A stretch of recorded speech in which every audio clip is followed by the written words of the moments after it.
So,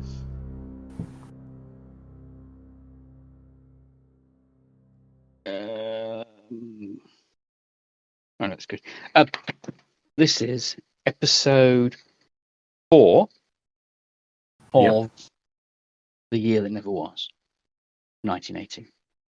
So, there was a small, minor, infinitesimal hiccup over the last session. So I didn't record it. I'll go through, as memory dictates, what happened last session. So as we left it, session 2, going into session 3, you'd arrived at the Anderson Institute. You'd broken into the Anderson. Some of you had broken into the Anderson Institute. Meanwhile, Steve's character had astral projected in. Whilst that was happening, you were attacked by an unknown assailant who teleported into your car and then teleported you out, grabbing the body. And after a small fight, managed to recover Steve's body and get into the castle, into the Anderson Institute. Found some records. You gathered yourself together at the entrance, the reception, just to discover that a nuclear bomb had gone off in Bristol Temple Meads, to be exact. And that's where session 2 ended. Session 3 opened with that. You had not been too sure whether to go to London or Westwich. The Acorn contacted you, or the Acorn side. No, you went straight back to the hotel to kind of gather your thoughts as to what you were going to do. When you got there, you realised that the acorn was kind of humming. You put it in a pot, it grew, and you were able to contact or communicate with Dryad. Dryad hit the communication onto Agent Greenwood. Yeah. And she told you that dice were being chucked out within 48 hours, 24 hours to 48 hours, and you were essentially on your own for a bit, but you should go to, after you told her what was going on, that you should go and speak to DCI Chambers in the who was running solo out of the Black Museum in London. You drove down to London. Don't think you did anything in between, did you? No, you did. You drove to the outskirts of London, where you contacted an old flame of Diamond Geezers. Oh, yes. Which didn't prove as useful as it could have. You thought you were going to be able to get you were going to use that as a method to get into London. That proved to be fruitless. But what you did hear was the Prime Minister, Forbes Bryson, coming on TV and saying that he's blaming Solo for the incompetence and the death of all the heroes down in Bristol Temple Meads, and that he was chucking them out. So you then headed to London. Lots of people were leaving London, but they also announced that Strike Force, the Armageddon Gambit that had been initiated, which was putting Strike Force, or the 20 suits of Strike Force, on full alert, and they were going to be running around the UK saving the day. Only Dice told you it was 40 suits plus the giant mech, colloquially known as Big Dave. Big Pete, sorry. So you headed down to London to New Scotland Yard, parked your car around the corner, and you then went in and met with DCI Chambers. Did nothing in between that. Yeah, that's right. So meeting DCI Chambers, he went through the records of what he had on Trickster Girl and Time Lord. He also informed you that there were some links to a British MP and the Bristol Temple Meads explosion, in as much as he was under the impression that in essence, the nuclear signature, or the only missing nuke that has been reported missing in the last 70 years, was in about 54, where there was a nuclear aircraft crashed in Canada. However, what actually happened was Devastator stole it. Destroyer stole it. And as it turns out, Destroyer was in fact Barry Sproat's dad. So it's possible that nuclear weapon that never turned up again was Barry Sproat still had it in some manner. That's the point where Diamond Gearser. Can you hear me? Yep. Yeah, wasn't it? Didn't it? Wasn't it planted in the bomb next to one of my lockups? Yes, that's the moment that Diamond Gearser remembered that Barry Sproat's lockup in Bristol Temple Meads is next to one of his little network of lockups around the country. So that it's highly likely that the nuclear bomb either accidentally went off or deliberately went off, but it was in the lockup next to Diamond Geezer's. So Barry Sproat's dead. Also, that's missing is the other member of that committee. The committee, a Liberal Democrat whose name is not that important, but if I can find it quickly, I will. He's missing. So that was interesting. You found a little bit more about Time Lord, which reinforced everything you found on the internet in terms of dressed like a 17th century rake. Yes, there's an image of him with some Roman soldiers, a giant eagle, and the dinosaurs and whatnot. In his in the solo pack, the records, it talked about him being captured by somebody called the Anachronic Man. And there's a note that says, if you wish to contact me, leave a note behind John Clinton's plaque in Postman's Park. Can we go and do that? Yep. So then you went Postman's Park. Where's that? So we figured out where Postman's Park were. You drove down and parked it. Can't remember where you parked it. I'm going to be generous and say you parked it in a multi-story car park, which you can pay at some point and leave. And because that'll be retconned, that's fine. So you go to the park, you put the note. Very shortly, a gate opened up in the wall by the fake fountain. A Edwardian style townhouse on a clump of mud emerged into Postman Park. A ladder was dropped. You climbed up, went into the ladder, and found yourselves speaking to a guy that looks like Terry Thomas, who introduced himself as the Anachronic Man. In that townhouse, which is obviously bigger on the inside than it is on the outside, obviously, there were some other superheroes that you kind of saw. There was Cowboy, an old American superhero thought lost during the Korean War. He went downstairs, and Anachronic Man spoke to you about the incident with capturing Time Lord, who was a little bit insane, and they tried to bring him back to reality. But for his safety, they had kind of imprisoned him for his own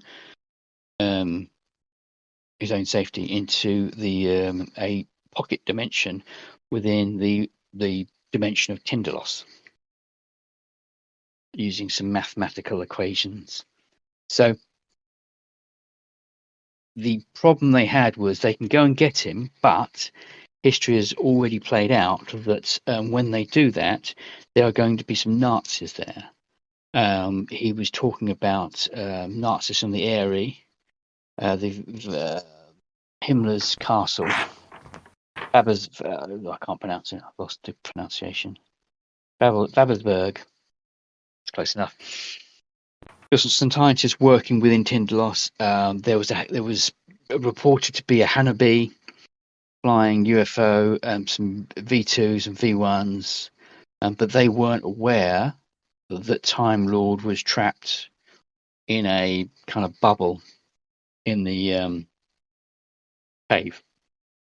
So he was taking you to Tindalos, and the end sequence was emerging into that bubble and releasing the Utah Raptors with some of those superheroes that have been picked out of time, ready to go up against the Nazi superheroes, the Nazi villains, should we say.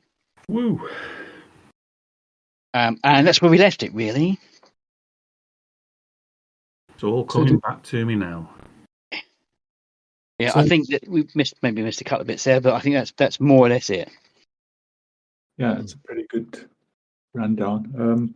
So what was the last? How did we emerge into the space, or haven't we done that So yet?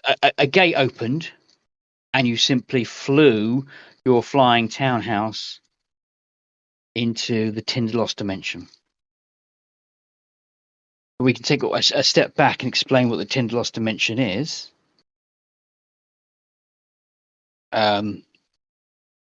So the opening sequence is, it kind of just begins a few moments before, and the Anachronic Man says to you, as you are aware, he says, but the tone of his voice is a little bit patronizing, as if to say, I know, but you don't. But as you are aware, the universe is made up of a number of timelines and a number of alternate versions. We colloquially call your universe the Eagleverse. Next, running parallel to that is a. Didn't you say it was called the Kestrelverse or something? It's called the Kestrelverse. The main difference is some nuances with a number of different heroes, but the 54 attempt to blow up the moon by the Americans, or to drop a nuclear bomb on the moon to frighten the Russians, took place. So above the Earth is a moon broken in two. Oh, yes. And the key of time works differently in the Kestrelverse than it does in the Eagleverse. He lets that hang, and he says, so there are many other universes. This particular universe is a kind of pocket bubble universe as an offshoot of the Bachioverse. The what? Bachioverse. The Bachioverse, dreamt up by an American scholar in the 20s, or he reported in your universe, he wrote a number of books claiming this stuff had happened, and he was actually dreaming of this universe that we've named after one of his creations, the Bachia. That BACHIA?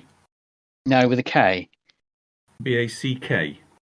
B-A, oh, you know there'd be a test?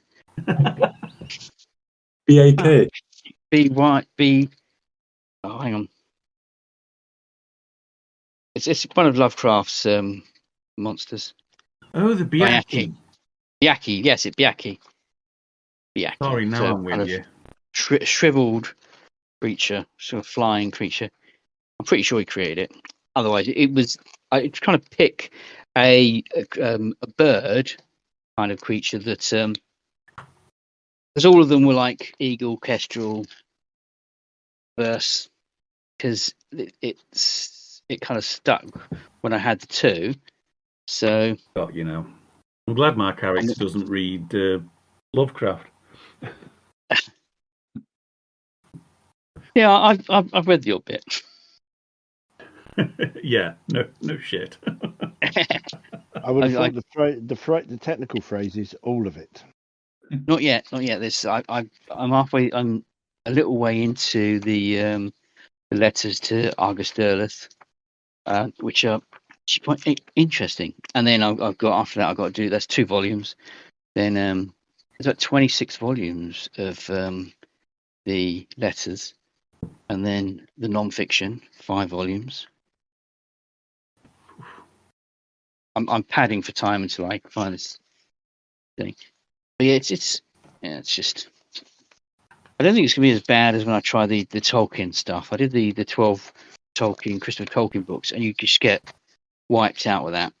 It's just too much Middle Earth. Yeah, a lot of it's just rewriting, revising similar chapters. You can get something out of it, but it's interesting to see the evolution of Strider. Yeah, starting off as a hobbit called Trotter with clogs.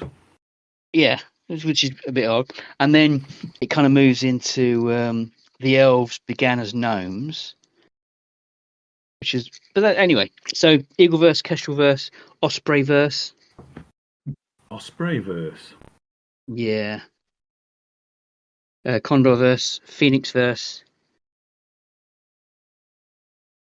I'm writing these down because they're pretty good. I just kind of went through a whole chunk of verses. Ostrich. Ostrichverse. And is that the universe where no one can fly? Yeah, there is. I can't remember. It's. I should have done a thing with an index for this thing. Forest of broccoli location. So basically, every time someone makes a decision, the universe splits there because you might have made a different decision. So no. It's there was the collapsing universe that was created for Shadow 5, but other than that, you have to think of time as if somebody sitting in the year 50,000,002 picks up a book of the 20th century and flips through it. It's already happened. Time is not happening from our perspective. It's happening from that person in the year 20 million. So he's already seen it. We don't know what's happened. It's fixed, if that makes sense. We've got that you can make minor infinitesimal changes, but it has already happened. And because it's already happened, it means you can then jump through time because you can go backwards and forwards. That's the logic. That's where I was working on my logic for that. Anyway, I can't find the epoxy thing because it's vanished again. So yeah, the Bakuverse. So it's kind of like everything that Lovecraft had come up with exists in that universe. So Cthulhu and Nyarlathotep and all those, which is why the Tindalos dimension exists. It's a hypergeometric construct of mathematical proportions that sits just outside of the Bakuverse, but is part of. It's where the hounds come from. Oh yeah, and it's called Tindalos. Tindalos, yes. After Frank Belknap's long story of the same name, The Hounds of Tindalos. They come out of corners. They are like mathematical, non-elusive. I can't pronounce that. Euclidean. Over that. That's it. Non-Euclidean numbers. Anyway, that's where you are. So, you enter the arena. You have in front of you a vast cavern. Directly in front of you, you have a number of superheroes. We'll call them superheroes. They're Nazi supervillains. To the left of them is a Hanobi 2 flying UFO. Whoa! I don't know if anyone of you have seen or know what Hanobu is. No, I'm just going whoa for effect. The only one I know is the the Nazi bell sort of thing. Yeah, so no, it's not quite the Nazi bell. Yeah. But it is it's a flying saucer that the Nazis allegedly had. Is this the one that's got sort of like gun turrets on the side of it? Yes, and it's got like bulges underneath. Yeah, yeah, I know the one. Yeah. How do you spell it? Hanubi, Haunb, Haunb. Hang on, Haunbe. Okay. Because going back to the universes. Now that GM's found the page, he says obviously you have the main universe is the Eagleverse, of which there was an offshoot, a collapsing universe, a rarity, but that did exist and collapse within a short space of time. The Kestrelverse, as I said about the moon, and then other known universes is the Ospreyverse. This is a destroyed universe, and when the CERN Large Hadron Collider was turned on in the Eagleverse, it created a black hole which opened an Einstein-Rosen bridge and pulled the Osprey universe into it and destroyed it. Wow. Without anyone knowing. The Condorverse is you can describe that as a cyberpunk world. Okay.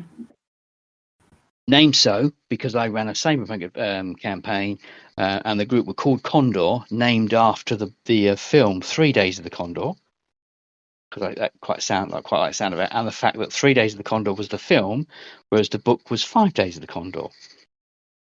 That's cutting for you. The Phoenix Verse is a kind of a medieval fantasy world. Can't remember why I called it Phoenix. It doesn't matter. The Raven Verse can be described as a world of the dead, more carrying crow than raven. But the Rock Verse, ROC, is essentially a world inhabited by Greek and Roman gods. The Hakiverse, which is where you're now, it's the Lovecraftian world. Albatrossverse, a land that has all but vanished. There's no land; it's just all water. So water world, but Desert Birdverse. Oh yes, I forgot I'd done that. So I was trying to think of a bird that just lives in the desert, and clearly I hadn't got that far, so I just called it Desert Birdverse. All the water's gone, just leaving the desert. Can't you go for Vultureverse? Vulture could be Vultureverse. I just never went back to finishing that. I just realised I hadn't. Anyway, it doesn't matter. Ibisverse, all the Egyptian gods rule. Nice one. Shakiraverse. Did you pronounce that wrong? That's not Shakira, just her singing all the time. It's a world where the Hindu pantheon dwells in harmony. The Hindu pantheon in your universe are almost trapped. They exist, but they are trapped in what's called the Perpetual Garden Party. So it's not a garden party. I was not aware that it was a garden party. No, and they've been running through. So all those Hindu gods are trapped there. Apart from the guy that nicks the Brahmister's nuclear weapon thing, he slips away. Doesn't matter. That's not important at the moment. But yeah, that's where they are now. Your universe. Then you have the Hawkingverse. Best place to live. This is a world that is ruled by Stephanie Hawking, aka Stephen Hawking. It's a great intelligence, Earth's greatest thinker, transferred her mind into the World Wide Web, now rules the world. And then the last one is the Archaeopteryx verse, the world of dinosaurs. Oh. Nice one. Forgot about those. So yes, you are in Lovecraft's baby, created by Frank Long, the Tinderlost universe. So you've seen the Haunb. You skim around and you see the two V1s and the V2s. You don't see the Nazi bell at all. See that? Is that the so the flying saucer? That's the one I put the picture up of, yeah. Let me just get the On Discord. yeah. This Discord. Yes. So I have a model of that. Yeah, Rev will do a model of it. Yeah, I've got that. How am I going to put in? How did you put the image in? I just went into Google Images, copied and pasted in. This is into the chat. I'll see if I can do it this way because the reason why there is that we didn't have a Nazi bell is because I didn't have one. Hang on. But I do have one now. Copies. Discord. Ooh, general. There we go. Has that popped up? Not just yet, but this takes a second. Oh, there we go. There we go. Oh, that's different than the one I've got, I have to say. I bought the large one, which in hindsight could have get the smaller one, but 3D printing is just something else. Cool. It's just one of those. I've got to have that. So, but I haven't put in the. So I'm drifting off. Let's go back. So you've seen the V2s and V1s. There are a couple of huts that obviously people are living in, and it looks like there are bits of rock kind of falling from the ceiling slowly, almost as if they're held by time. It feels like the cave is collapsing, but it's not collapsing. It feels really weird here. Everyone needs to make a not constitution. What's the word I'm looking for? Vigor. Vigor. Let's go with vigor. Vigor. Okay. Yes. So we need to check our vigor against our stat. That's what you're asking us to do. Yes. So yeah. Essentially, if you fail, you are going to be vomiting over the side. Oh, lovely. Jumping universes can have that effect. The worst effect is if you go from the Eagle verse to the Flat Earth verse. Oh, so it's just a straight D20. Yeah, straight to 20. If you get over. Oh, way to go. I know my vigor's not very high, but I've definitely got a stat over 5. No. Where is my character sheet? So yeah, the worst one is to go to the Flat Earth because you're going from a spinning universe to a non-spinning universe. Your body is attuned to spinning at thousands of miles an hour in space, whereas the flat Earth verse, it doesn't spin. So you will collapse. Your balance will be completely off, and you'll be vomiting and feel really nauseous for quite a while until you adjust. But charming. You're not at the flat Earth verse. Yeah, let's not do that. No, that's mean. So Mike, you just need to do a roll 1d20 and tell me if you got lower or higher than your bigger stat.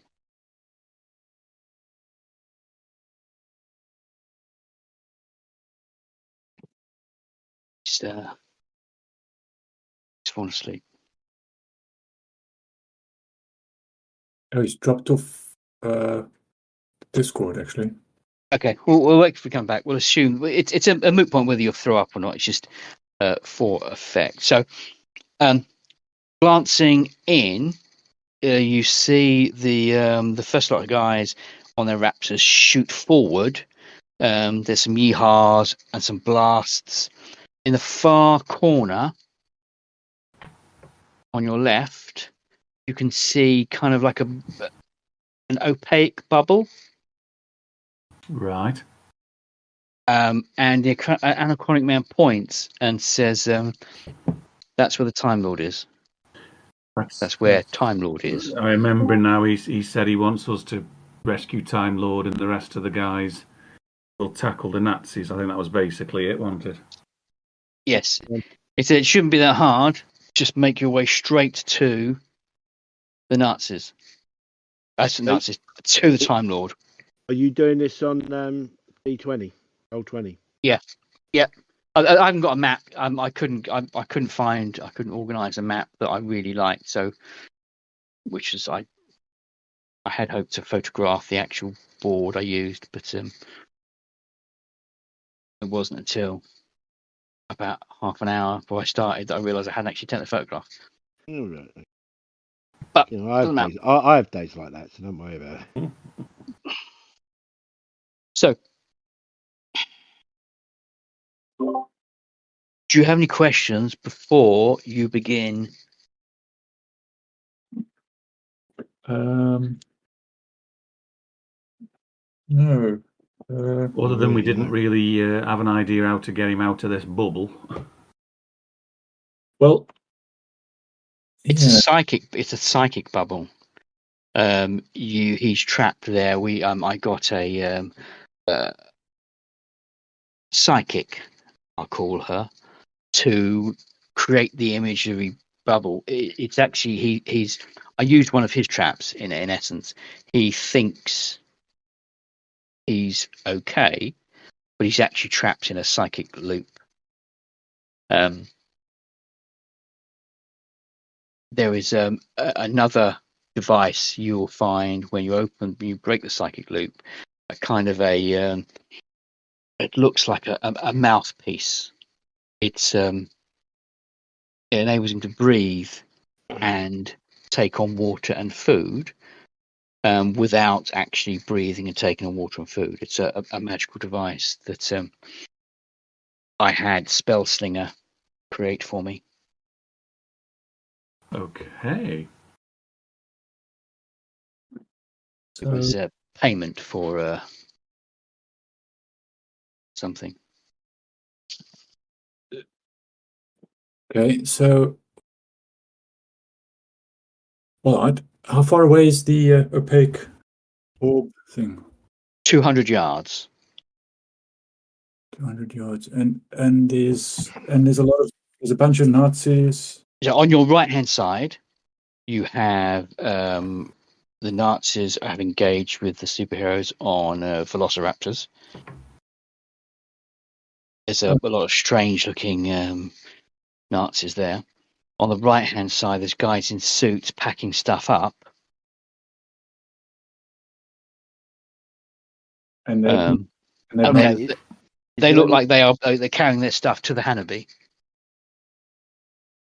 Is it just an open field or sort of thing? Or yeah, you're in a cave, a very big cavern, and it's very smooth surface, almost concrete. Is there any way we can sneak round the side to get closer to them without being seen, or are we just going to be seen?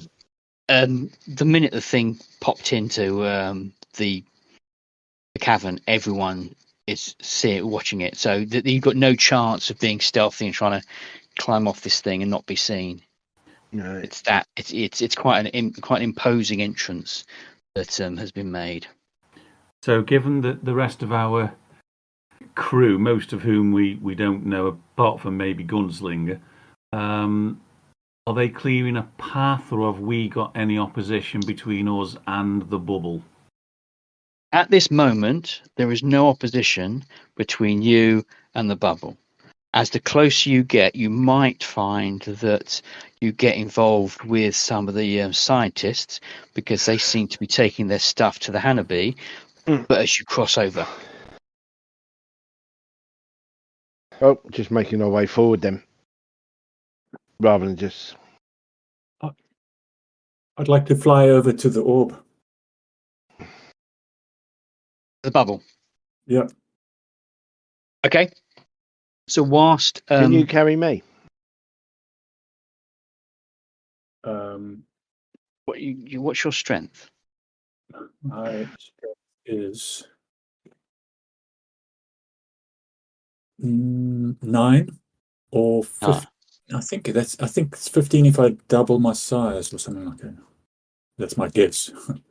Oh yeah, you get a slight increase because you've got growth not growth, taller. Whichever one it is you've got. Taller, isn't it? It's growth. Growth. Yeah. Growth. Well, will that work? So your size is 9. So your hits to kill are those. So you should be able to carry. What's your strength? Me. It's a 9/15. So 15 strength. You can carry a light aircraft. You can carry me then. Sports. This is going to end up as a brawl, so you may as well carry both of us. Yes, you could carry both of them. So is what's his name? I forget Steve's character's name. Talisman. Talisman. Is he not? Is Talisman not with us? Talisman will be with you, but not with you as a kind of background NPC. So yeah. Okay, double in size, and I'll grab one under each arm, and I'll fly over. Okay, you begin to fly over. There's a couple of missed laser blasts that try and aim at you, but the fight on the right hand side is getting quite intensive. There appears to be some quite random blasts that are coming and hitting things. You see a scientist get vaporized by accident from one of the Nazis. But as the scientists then begin to kind of run en masse, and you land in front of the bubble before any scientist gets to Hanabi.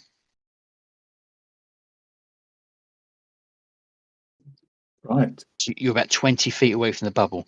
But as you land, there is a human standing in front of you, bare-chested with leather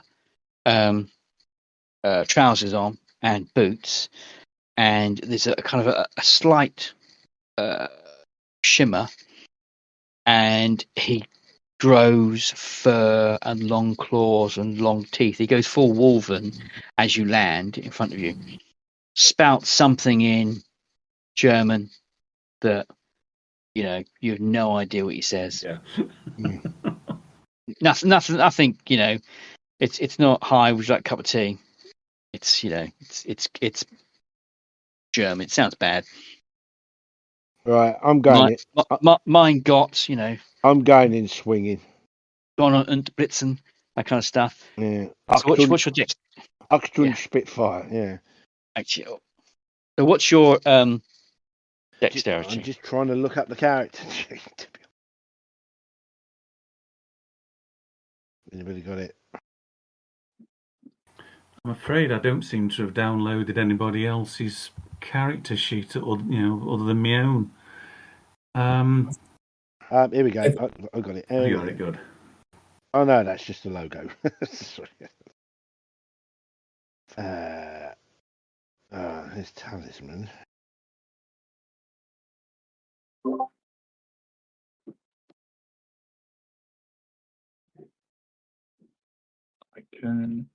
I can upload character sheets to the Discord channel if anybody wants. Yeah, that'd be useful if you could do mine.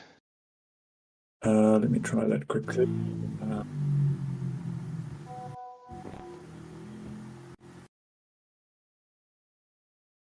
There we go. So your dex is 10, Geezer.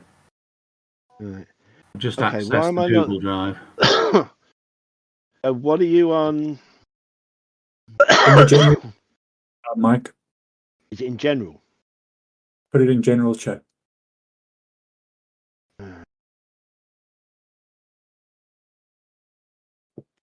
Just trying to find things.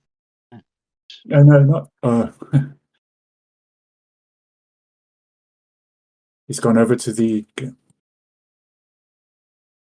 He's gone over to the general voice channel. That's not. No, not the general voice channel. The general text channel. Move into the light, Mike. you go on? Here we go. So his dexterity is 10. Yeah. So it's initiative. But I think this guy's going to slightly get the drop on you guys because he could see you flying a giant size carrying 2 humans. Yeah, shiny silver. Yes. Yeah, you stand like a sore thumb. A sore thumb. This is Natschjäger. Gustav Stoller. Yike. Right, I'm going in swinging. I'll tell you. I remember you guys. I still owe So you. if you- I still owe you for what you did to my dad's pub in the war. Oh, this is one story I've got to listen to. No, bombed out actually, chips. You bombed. my granddad's pub in the war. Yeah, realizing his age, that's made him sound. These young kids will think, oh, he's really old. Oh, my great grandfather's pub. Yeah. All right. So initiative is where's the initiative thing? And we talked about Diamond Geezer's granddad. Yeah, that was my Yes. granddad's pub in the war. Ego 11, strength 48, dex 10, vigor 16. Okay. We could get esoteric and say that Mercury Man, a long distance cousin, fell into the Black Forest and may or may not have been captured by the Nazis when they found their alleged alien in the Black Forest.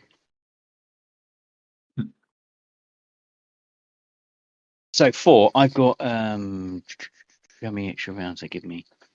Not many. Excuse me. So make a roll, Mike, and we'll see who gets the most rounds. Okay, so what are we on? What do I need? Sorry. Well, it's 2d10. Oh, come on. Oh, no, it's 1d10. 1d10. And whoever gets the highest, that's the breakdown is the extra rounds that you go first, or that you get. Come on, behave, will you?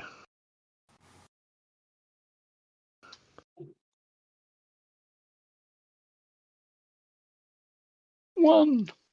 So he gets How the hell did I? Oh, get 2 rounds. So who's going to land first? Well, I think my feet will touch the ground first, and then I'll. Yep. I'll Okay. the other 2. So Diamond Geezer, you're wearing a suit and haven't gone full diamond, whereas you look fully white and Aryan. So he's going to attack the woman, but he's clearly because he's a Nazi. because he's a Nazi. He would attack the alien, but the alien is much bigger than him at the moment. So he thinks, take out the woman, and then I can go for the guys afterwards because she's going to be the easy target. He's not wrong.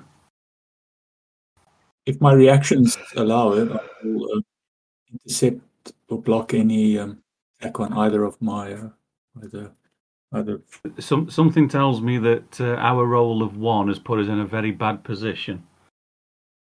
That's the thing. Yes. That's the thing of trusting me, isn't it? I don't even know how I rolled that, to be honest with you. Yeah, I'm not sure of the combat mechanics in this version. So, We have a team initiative, and then I Yeah. think it works on dexterity. Is that right? Yeah. So you get so he got the jumping range, but you get a team initiative. You roll 1d10, they roll 1d10, and the difference between is the extra frames you get. So each round you can get between 1 and 4 frames, but you've got a number of frames to work on anyway. So this Night Jaeger, he's got 4 frames, but he's got an additional 2 frames, so he's got 6 frames to work with before you go. So he's going to leap. So he's going to 1 frame leap into the air, and I'm dodging. he's already changed shape. So that's 2 frames. Change shape, leap into the air, and he's going to attempt to attack with his claws. the woman.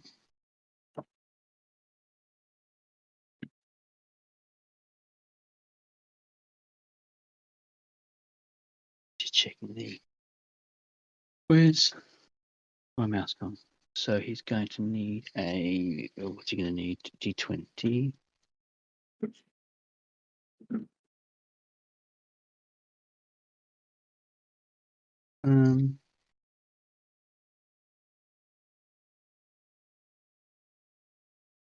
So she's going to attack you.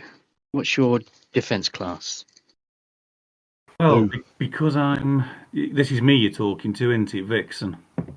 Yeah. Yeah, I'm a defense class 6. So obviously I've declared a dodge because I know what he's going to try and do. Yep. So But you've got to make your attack roll anyway. Yep. 1 dice. Oh. Strike is he misses. That'll do for me. His first. That's 3. So he has got 3 more. Oh woo. So he's going to try 2 more times now that he's leapt at you. Well, if his attacks are 1 frame and my dodges take the same number of frames as his attack, I'll keep dodging. Yeah. Okay, so you next round you'll get 1 frame. But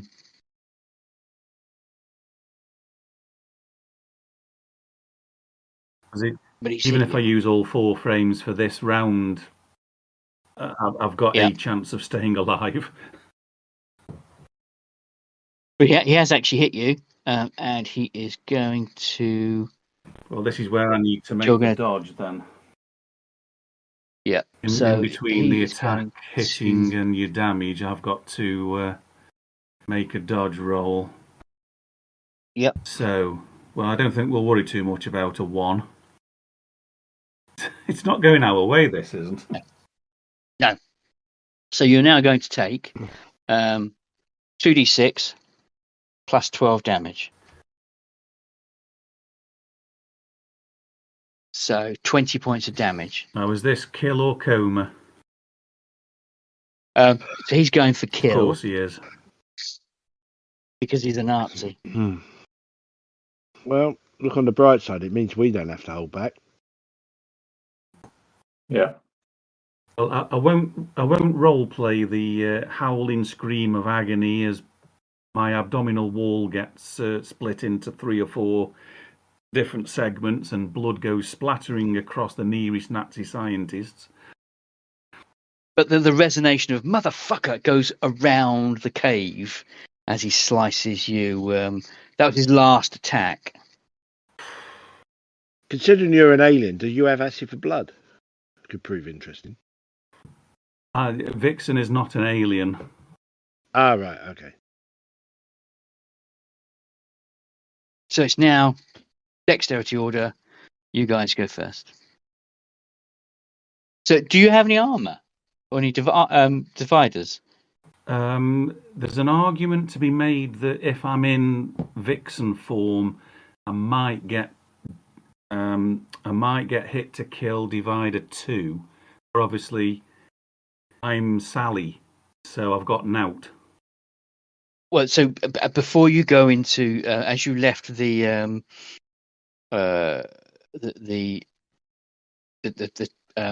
Edwardian building, you could have gone into Vixen mode. So I tell you what, if you roll a D100, but I didn't want to do that because. Oh, you didn't want. Okay, if you chose not to, that's fine. That's otherwise, that's fine. I've got a plan, and if I go into Vixen form, I can't use my side powers.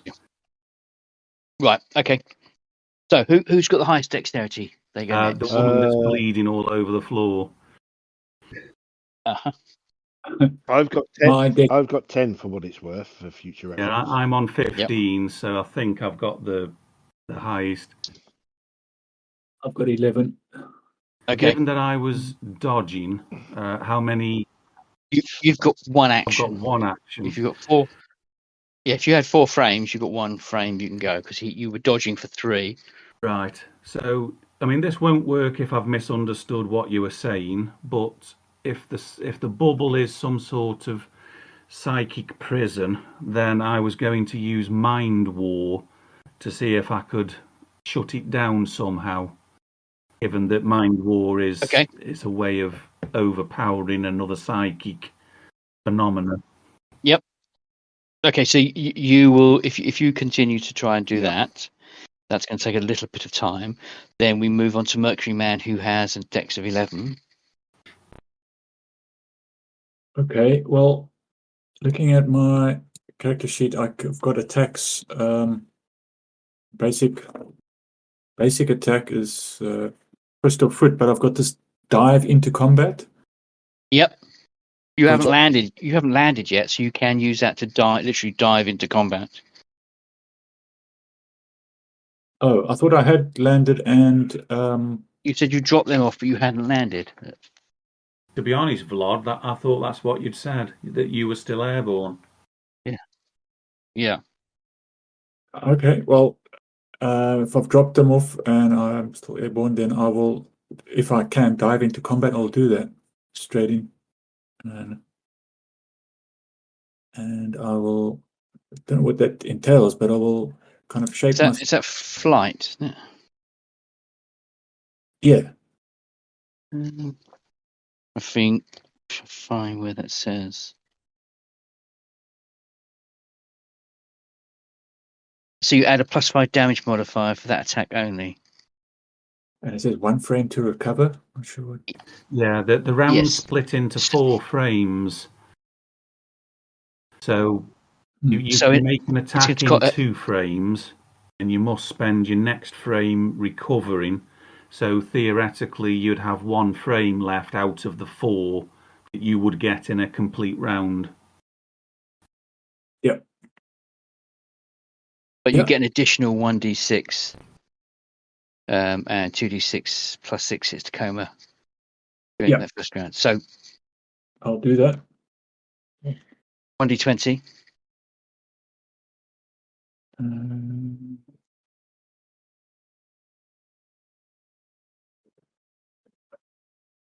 That should hit.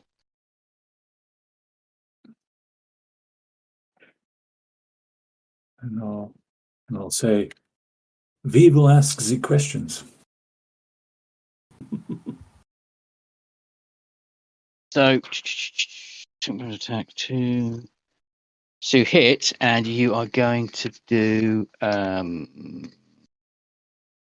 whatever damage it says for your punch, plus an additional 1. Are you trying to kill him or knock him out?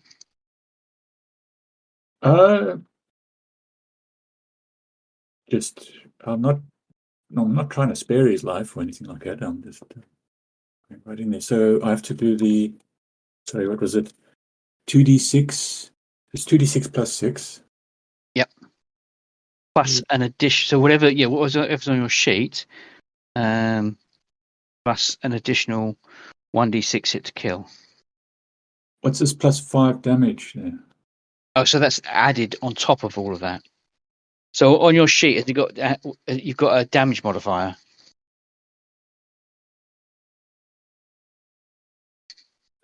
I've actually pasted it in the general chat.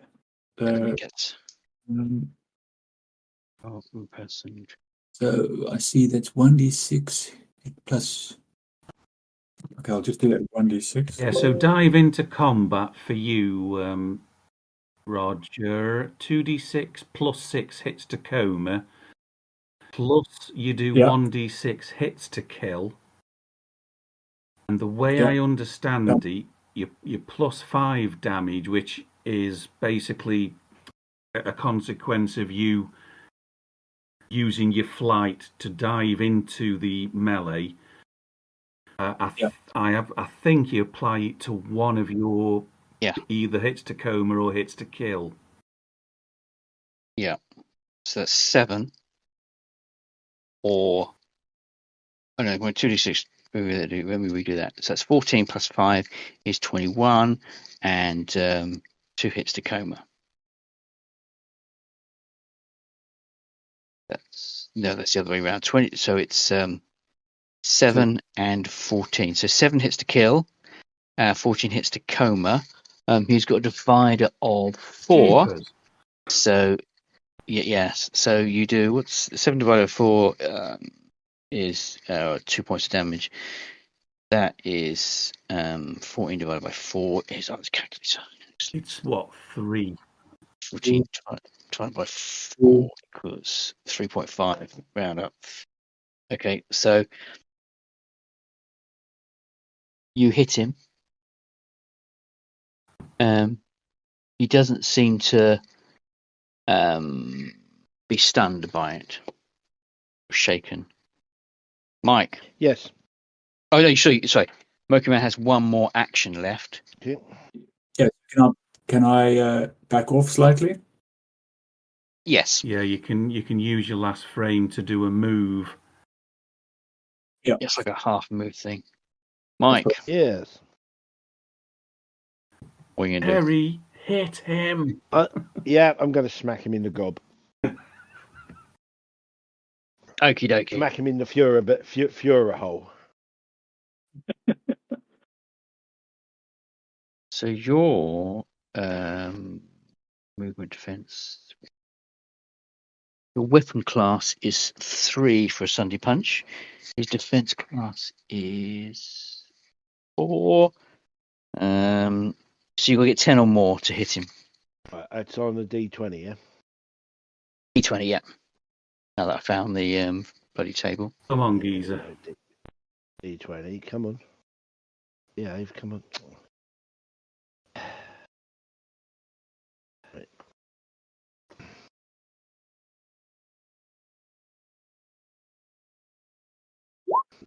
Right. Ignore that. You hit him. It did roll it. Yeah, you hit him. Okay. Yep. Okay. I'll take that. I'll take that. So 1d6.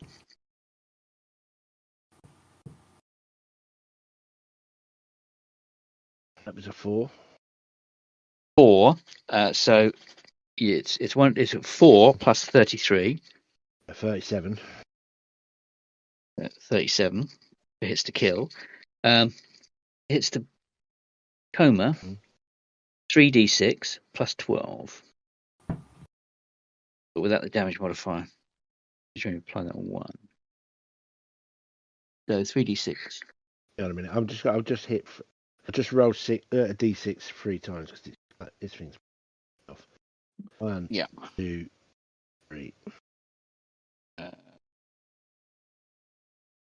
37. So that was a 4.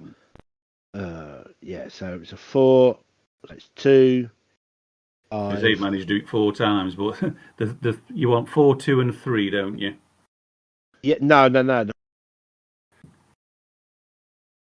Yeah, 4, 2, 3, 6, 7, 8, 9 plus 12 is 4 21. was this one. Yeah, but you just ignore the 1 because that was the 4th dice roll, so you didn't need that one. Yeah, but the 4 doesn't count. The 4 was the previous die from the previous. Oh, die sorry. Sorry, that was your hits to kill. Yeah. Sorry, that's where I'm going wrong. Yeah. No, it's 2. It's 2, 5, 6. 6 plus 12 is 18. Okay, Sorry. get the calculator up for this. So 37 divided by 4 is 9. So that's 11 points so far, and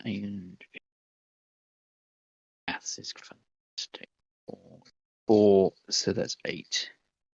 Okay, so he stumbles back a little bit because that's quite a hefty punch. Yeah. You have one more. You got Yeah, fuck it. I'll go for him again. You can hit. You can hit him twice because it's G. If you want. But I don't think you can do another Sunday punch, can you? That's one around, isn't it? Okay, so then I'll. Yeah, just can't do a Sunday punch, but I can fist foot him. Oh yeah, you can do a normal punch now. Yeah. Yeah. You still get the 33 points of damage. Yeah. So if you do the Sunday punch and you 33, you chuck on it's the coma. You're looking at 3d6 plus 45 points of damage. I'm going again. But go on. Yeah, go with fist, and that's 2d6. So it's a 1d20 to hit. We get over 10. Yeah, please get that D20 roll high, mate. I got a 10. So you hit Yep. him. So it's 2d6 hits the coma, and 1d6 minus 6 2d6. hits the kill. I'll get thing on the advance. I'm So- just gonna roll. I'm just gonna roll 2d6 twice. Okay. So 1, 2. It's 34 points to hit.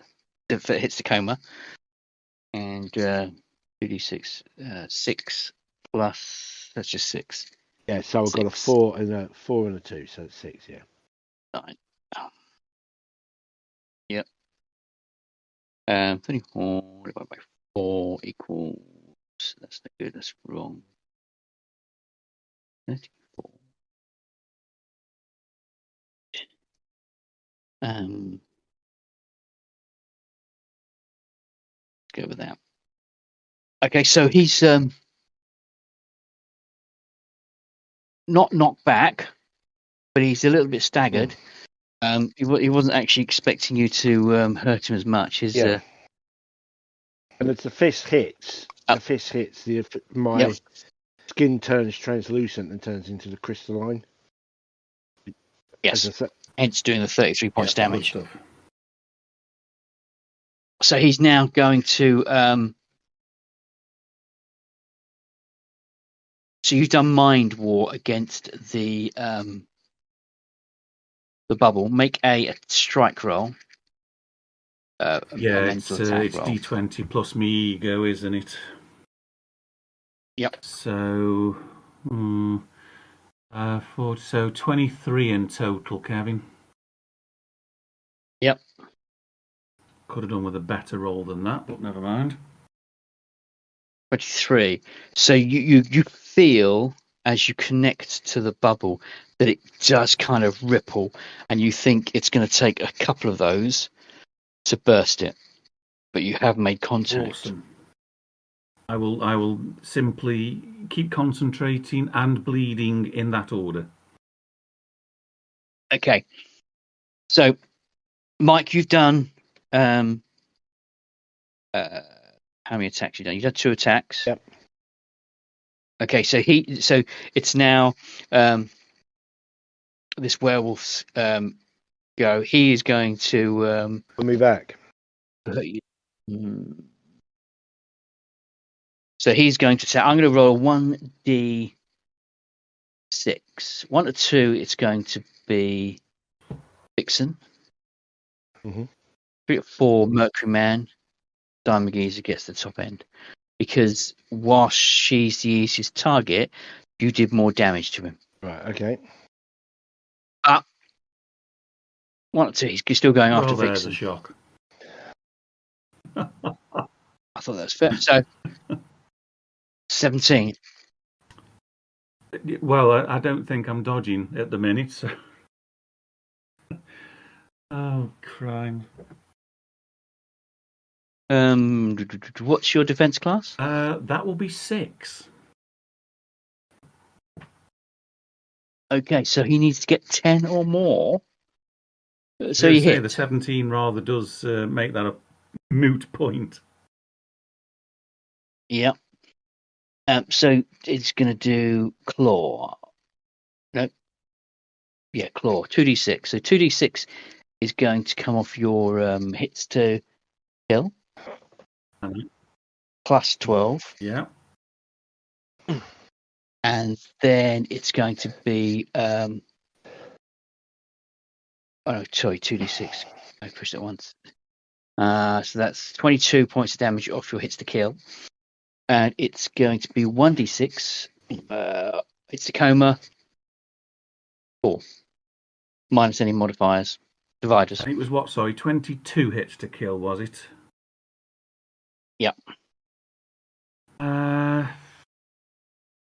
That is not good. That's hospitalised. But that's a pushback, isn't it? Yeah, because I'm only a 20. Yeah. Yeah. So he actually the damage is you are now knocked back onto the ground. It's as if I wasn't on the ground already. Let me just look up pushbacks because I'm assuming it knocks me a distance away, but 24. It's one. Isn't it 1d6 back? Oh, it's not more. Pushback. If you do for every 5 hits to coma or part thereof, the victim is driven back 2 meters. So he's managed to claw me, throw me up in the air, and I've landed about 6 foot away. Yep. But you're not going to get attacked again because his next turn, he's simply going to turn on Mercury Man. So Mercury Man, what is your defense class?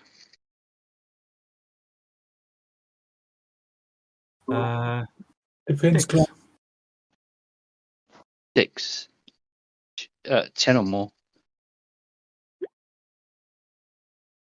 He's unstormed, so he's going to try and kill you.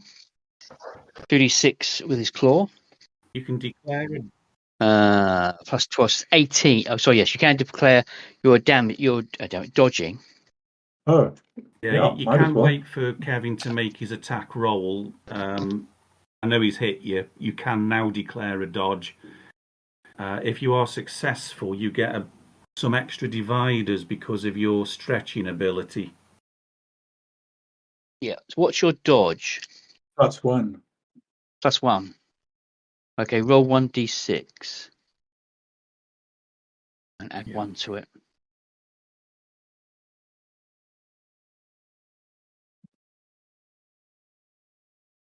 Wow. So is low. F. So you is that? So your total facts, you didn't dodge. Okay. Yeah. So essentially, you need to get 4 or more to not to dodge, or to get a glancing blow. So that was 18 points of damage, hits to kill. Have you got any defense modifiers? Not defense, dividers. Apparently not. Oh. No. He would have had, from his stretching, had he made a successful dodge, but otherwise he's got no armor. Okay. So straight 18 points damage, and then he that's your hits to kill, sorry, and 1d6, 3 points of damage to hits to coma. Sorry, so I've got. Sorry, tell me that damage again. So damage is where are we? 6 plus 12, so 18 points of damage to your hits to kill. Okay. And 3 points of damage to hits to coma. What you're doing, Roger, basically, because you've grown as well as anything else you're doing, you've got 2 sets of numbers, and you're using the higher numbers from your hits to kill and hits to coma. Yes. Thank you. Yeah, I assumed that.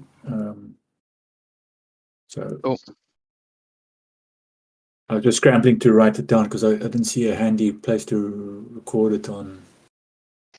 No, I'm just using a bit of paper myself and looking very worried at the mounting hits to kill. Yeah. For some reason, it seems that your characters aren't as overtly strong as we first imagined. Mm-hmm. No, none of us had rolled any sort of major defensive powers. No. Never mind, Mike. Yes. No, it's your. No, sorry. He has finished his attacks, Yeah. so it now goes to Vixen, who's on the floor. Yeah. Well, I'm not dead yet, so I'll carry on with the mind war. Do you have any recovery? I don't think I've got anything special. No, I'm looking at 1d6 per hour. Okay. I haven't got regeneration or anything like that. Okay, so there's no actual kind of rules for breaking your psychic connection, so to speak. So you just need to make another. So essentially, you need to make 3 mental attacks against the object. You've done 1. You've got 2 more mental attacks to go. There'll be 2 frames each, won't they? So. Yep. So you make another mental attack. It's cool. So I rolled a 5 and a 15. So just let me remind myself, I'm 14 ego. So I will have got a 19 and a 29. Yeah. So all you are doing is lying on the floor and doing 2 attacks. Yeah. Bleeding and doing 2 attacks. Okay. So you think you may have broken the boundaries of the bubble, but Mercury Man, what do you want to do? Right, so he's just attacked me. I'm going to. I'd like to grab him, fly up, and then throw him down. Okay, he will attempt to dodge this. So make a what's your grabbing your hand. So your where's it gone? Your I think you've got to make 2 grabbing attacks. Yeah, it's 2. It's a grapple, so it's 2 pushing, lifting. Is that a D20? Yes, throwing an object. Page 21. That's probably no good. Right, so 2D. So no. The rules say that both attacks must be rolled, even if the first one fails. Yep. So you are looking at his defense class. Defense 4. So you are looking at anything of 11 or above. So so the second one hits. Are there any modifiers when on the attack rolls? No. No, you haven't got any. No, it's basically like making a fist attack, except for they use the same mechanism to try and grab somebody or grapple somebody in this case. Yep. So it's 1 action. So you have grabbed him. So he's got to make a attempt to dodge. Yeah, if Vlad's only managed to make 1 successful grapple, then he hasn't succeeded. It does say both must succeed for the grapple to succeed. You could argue that he's hanging on to him, but so you have got him, but you're not grappling him. I'd agree with that. Yeah. And, you in terms of the dodge, he's going to fail his dodge. Pretty sure he's going to fail his dodge. D6. 6. G, glancing. So you're not going to do any damage to him. So he just gets a glancing blow, but you're just grabbing him. So next round, you need to make 1 more successful grab. Yeah. And then you'll be able to lift him off in the air. So that was.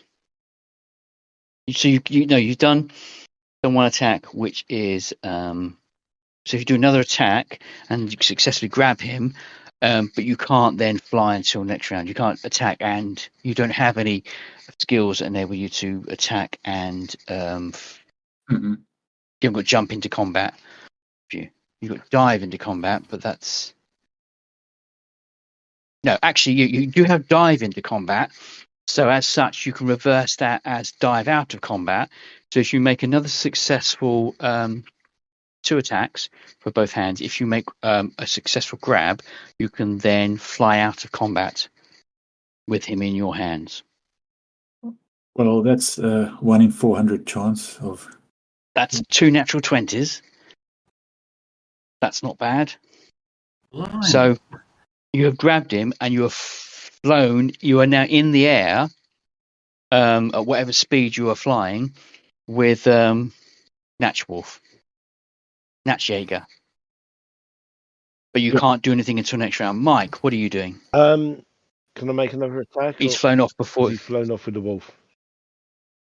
Flown off before you can make an attack. All right, I'll take another swing at the guy. No, he's flown off before you can make another attack. Right, let's see. Voice is gone. What's left? So lying on the floor is almost unconscious. She looks really, really bad. Very. Can I do anything for him?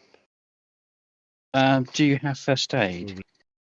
Is first aid a skill? Probably not. I can't remember if you've got first aid as a skill. Cause flip. I've got cause first aid. Cause first aid.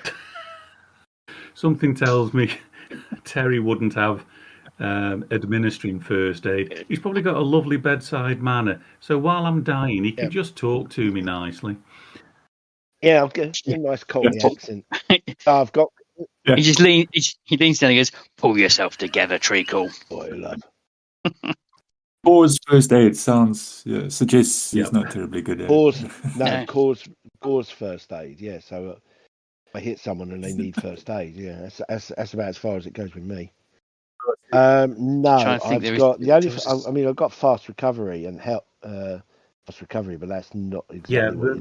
Just rub it in. That's just yourself. Yeah, it's all right. I'm grabbing at straws here, mate. No, what you should be grabbing at is the huge amount of intestines that are seeping out of my abdominal wounds. No, so there isn't a skill of first aid. I don't remember the first aid rules. To be honest, even I don't know. So anyway, first aid. All right. Let's do this the other way. What's his wounds? What are the wounds? They're claw marks. Very deep ones on the stomach. Right. Okay. Yeah. Can I? I'll try and use the word depress the wounds. So, like if you've got like a bullet hole, you put your hand over it and push down, and sort of like stop the bleeding, try and staunch the bleeding a bit. Okay. I think anyone, even if you don't have any first aid skills, there are certain things that you will kind of sort of know. If a wound is pissing blood, stopping that is wrapping something around or to slow it down. So I will say that for God's sake, Terry, take your jacket off and use that. Are you joking? You said this jacket cost me a fortune. I'll pay you back. This is my Lonsdale jacket. So you are able to slow the bleeding down. Yeah, but as you are doing that, as you're administering, you're getting some cloth from from bags or whatever to rip up. The fighting around you is getting more intense. This is just a matter of interest. Who's actually with me? Just you and Vixen. Is there anybody around who's got laser vision? No. Okay, because I was thinking they could use their lasers to light. But whatever. That would still do damage. Yeah, but it might staunch the wound. Yeah, but it might seal the wound, authorize the wound. So your options really are pick her up and run back to the base, the Edwardian townhouse. Leave her and go and investigate the time bubble, which You do this, so the psychic bubble, you don't know what's happened to that. Yeah. Well, I wouldn't know, so I'm just going to pick her up and run back. Assuming is it like a portal or something? It's sort of like it's what we appeared through or something. Yes, there's a gaping blue swirling light. Yeah, I'll just pick her up and leg it. But there's so the Edwardian building is inside the cavern. And there's various ladders pulled down that we didn't climb down a ladder because you were flown. The building, but underneath the actual building is itself in the cavern, and there's a big door that's been dropped down to let the dinosaurs out. They're fighting quite intensely to your left, and you run full pelt. What's your movement? 6. 6. Full pelt's a strong word, Shuffle. but you move at speed. And you're heading towards the Edwardian I wouldn't be encumbered by her carrying the body. Definitely no. not. Strength. No. So, whilst you're doing that, the scene cuts in the air, high into the top part of the cavern. Mercury Man and the Wolf are wrestling. Because you have hold of him, you have the initiative. You're holding his arms. He's not going to be able to attack you as easily as you are going to attack him. So you get the drop on him, so to speak. But we still roll. We still roll initiative. Oh, no initiative. It's just straight. It'll be straight frames. So what do you want to do? So now I'm going to drop him, throw him if necessary, just to hopefully get some decent falling damage. I'll get up as high as I can. I got up as high as I could the previous round with the intention of now dropping him onto the floor. Okay, that simply is a matter of letting your hands go. This guy has no flying ability, and he drops, and he lands like a sack of shit on the ground. And he takes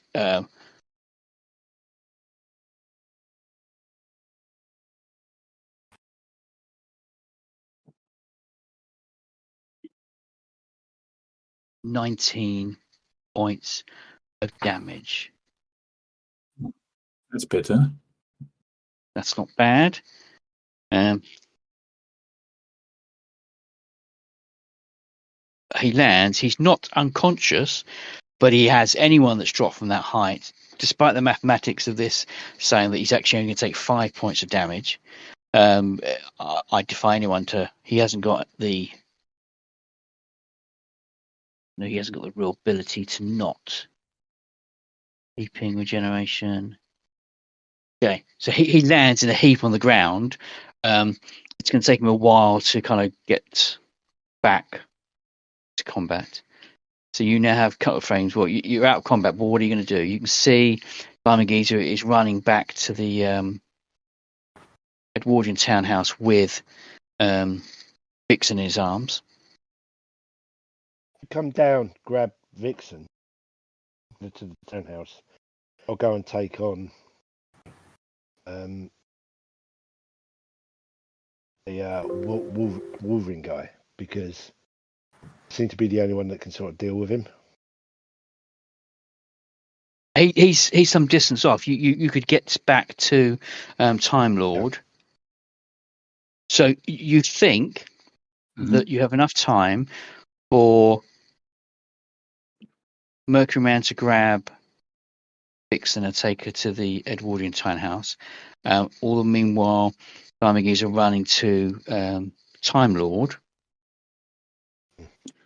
And then you've probably got a couple of rounds before Wolfman is up and back at you. Yeah, I'll get Vixen to safety. Okay. So you kind of swoop down, grab her, and fly into the Edwardian townhouse. Scene cuts to Diamond Geezer turning and running towards the corner of the cavern. You get to the corner of the cavern, and the psychic bubble has broken, and clumped in a heap on the floor is, for all intents and purposes, John Pertwee, but it looks like a 17th century rake really dishevelled looking guy. This is the imagery you've seen of Time Lord. This is Time Lord collapsed unconscious in a heap on the floor in front of you.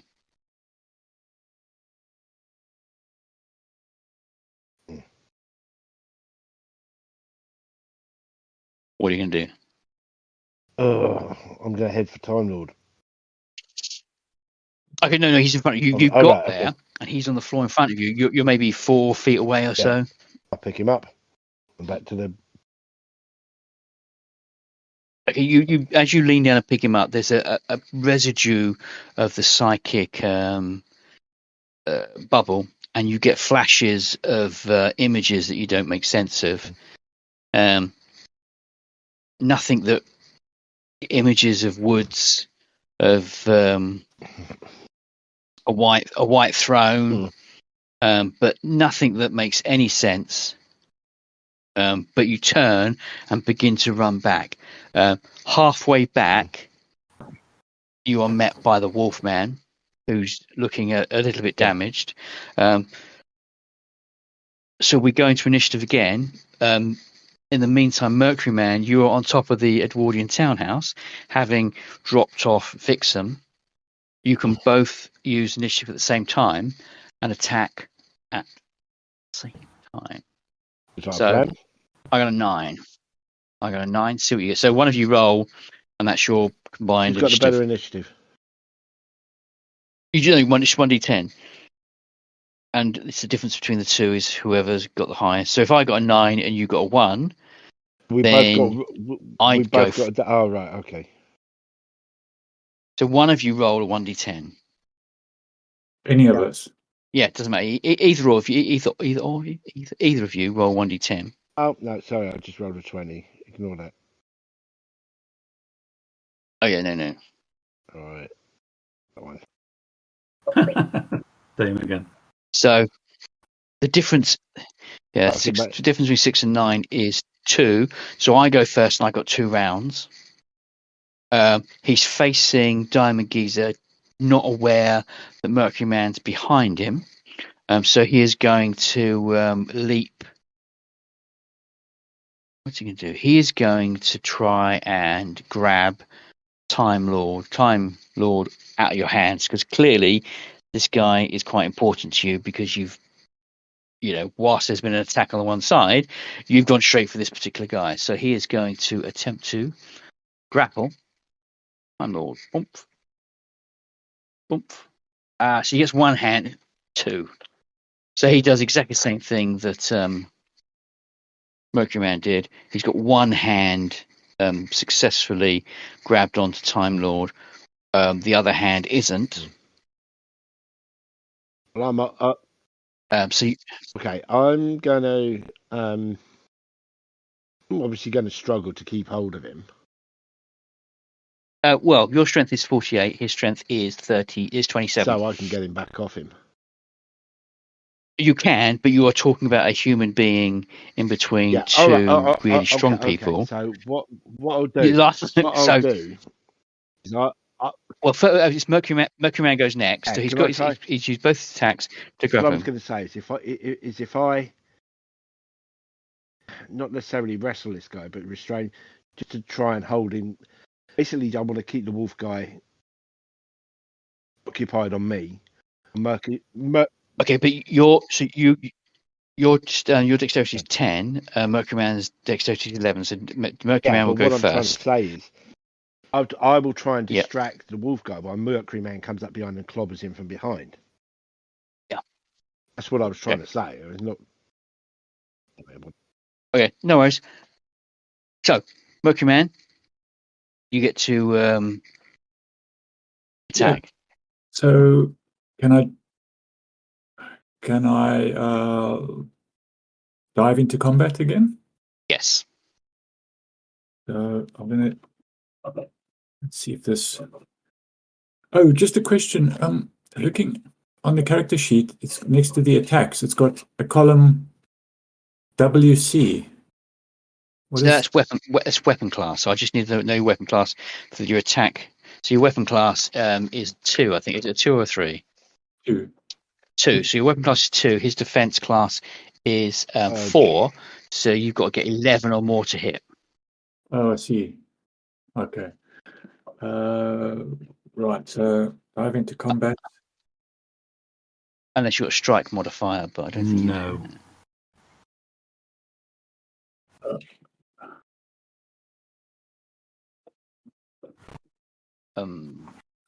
Miss. Is that your? Yeah. Yep. So you 3 plus your. Yeah. So you missed. Yeah. So ignore the damage rolls. Yeah. So you simply missed. As you flew a bit too fast, and just missed him, and have flown past him. So Diamond Geezer, it's your go. So that's 2 rounds to fly past. You've only got 1 really round to recover and stop and turn. Ready for a second go. So Diamond Geezer. Right. I'll release Time Lord, and then smack this guy roundhouse. Okay. Because then he has him. Then as I say, I'll deliver a Sunday punch. Okie dokie. So you got your that was 3. So it's 10 or more to hit. Okay. So it's this D20s, yeah. Right. Yeah. Okay. Just the one. Yeah. Just the one. Right. Okay. 15. So 50. You hit him. So you are doing Sunday punch is 1d6 hits to kill. 1d6. 6 plus that's 39. 40 divided. So we're going to call that. Okay, and then 2d6, 3d6 plus 12. Right, okay.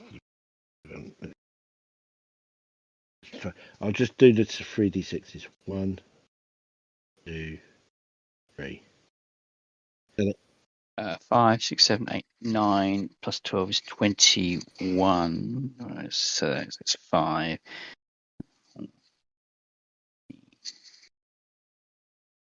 Okay. So that's your Sunday punch, and you can then just punch him. So you only do 1 Sunday punch around. Okay. So got to get more than roll 1d20 and try and get more than 10. Yep. Natural 20. Okay. So you hit him again. So this time it is 1d6 minus 6. It's just a straight 34, which is 34. Just roll 2d. That's what this is. 2d6. I don't get any bonuses for a natural 20, no? Okay. No. It's a shame, really. 34. Do you not get a critical hit, Kevin? Oh, you do get a critical hit. Absolutely, yes. Critical hit. Critical hit. D10. Roll a D10. Trouble is, I haven't got my supervisor's book to hand. That's a 3. Okay, so but didn't somebody do 2 D20s earlier? Forgot about those. Roger did 2 D20s. So Mike, you roll 3, but in addition to that, Roger, if you roll 1d10 twice, because obviously I forgot about those critical hits earlier that you got. So 3, or it reduces damage divided by 2. So that then is that's 45. Cool. So Roger, 9.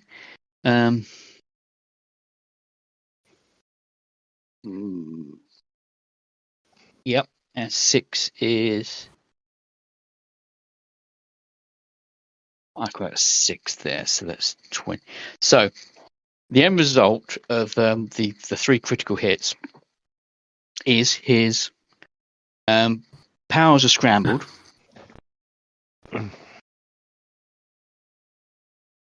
Which means for 1d6 rounds, he's not going to be able to use his powers. So he will then shape change back to a normal human. His defense modifiers are reduced by 2,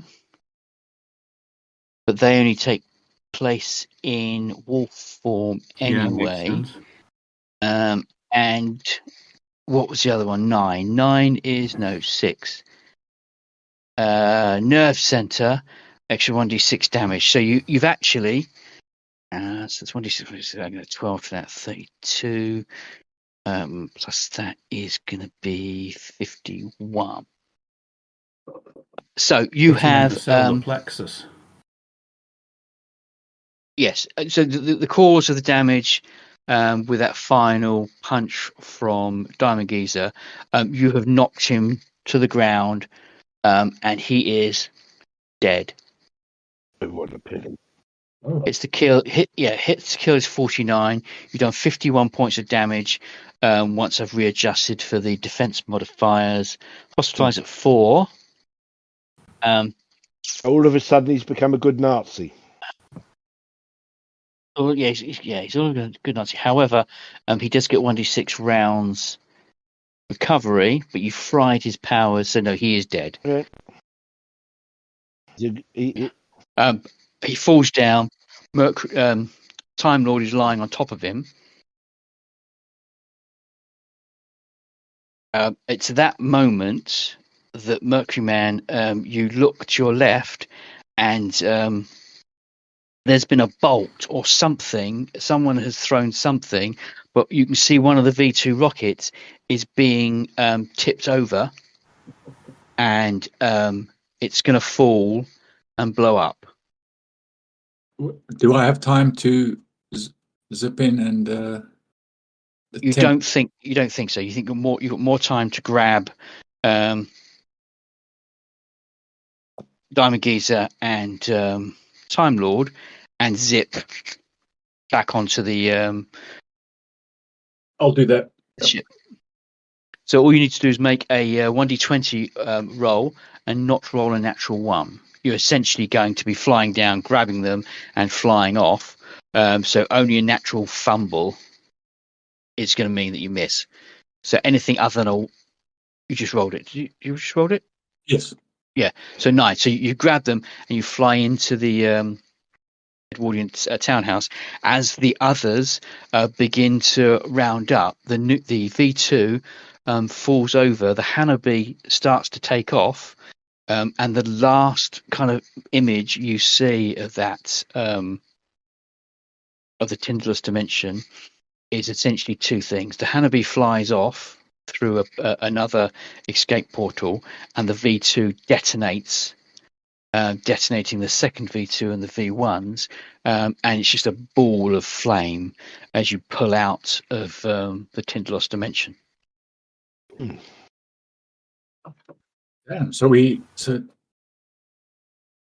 Did I? Oh no, we got Time Lord. Yeah. Good. Yes, you've got Time Lord, and Time Lord's unconscious, and after a few moments of getting to grips with what's happened, you take him to the infirmary, lying in a bed in the infirmary, which appears as another giant room in this building. Is Vixen. Hello. So Vixen, you can take 2 lots of recovery, because in addition to your natural recovery, you're going to gain there's some nurses on board that will give you a bit of help. 2d6. Bit of recovery. Yep. 6 it is, thank you. Okie dokie. So you can spend some time recovering in this place. Time Lord is still in the coma. So the Anachronoman man comes in and he says, "Look, that's really good. You've got him. It looks like he's going to be in a coma for a bit. So we're going to return to the center of the sun. If you want to stay for a few days, a few weeks to recover, we can do that, and I can drop you back off at Postman Park moments after I left you." Thank you. Was like a plan. That would be useful. So after about a week of recovering, within the, got to find a better name for this thing, the townhouse, the time device, you are called into the infirmary that Time Lord has awoken. Aside from the nurse and the anachronic man, it's just the 4 of you. Yeah. And the Time Lord is a bit not 100% there, but he's recovering. You came for me. How can I help you? Does anybody remember He what says. after all of that? We're after information on Trickster Girl and the recurring disappearance at Westwich every New Year's Eve. Kind of. So I met Trickster Girl years ago. We kind of, it would have been the 70s, I think. Before I met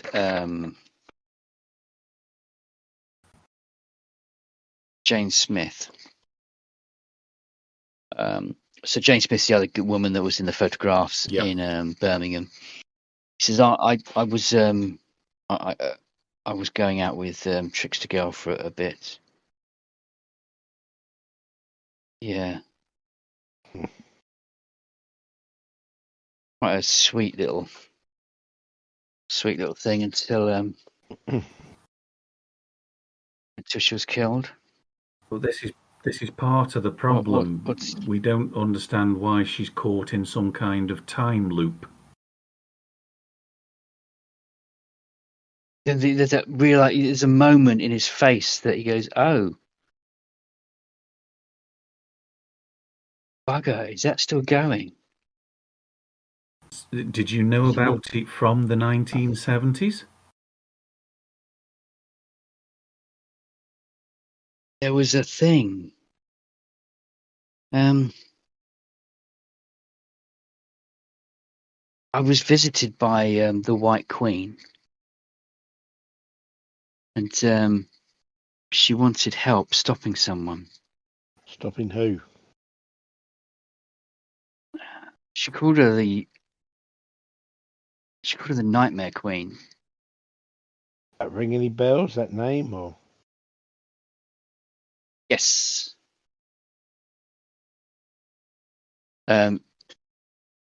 You would call what the Commodore said. She's the queen of my nightmares. Yes, he said in a rational voice, she is there when I'm in and out of darkness, when I'm in and out of sleep. She is the queen of my nightmares.